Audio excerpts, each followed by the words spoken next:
Esto es increíble, gente. Mira. Bueno, mira, fácil acercarme pues.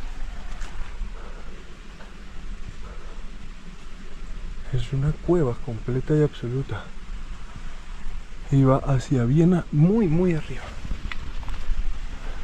Voy a meter un poco, ¿listo? Y ya te digo.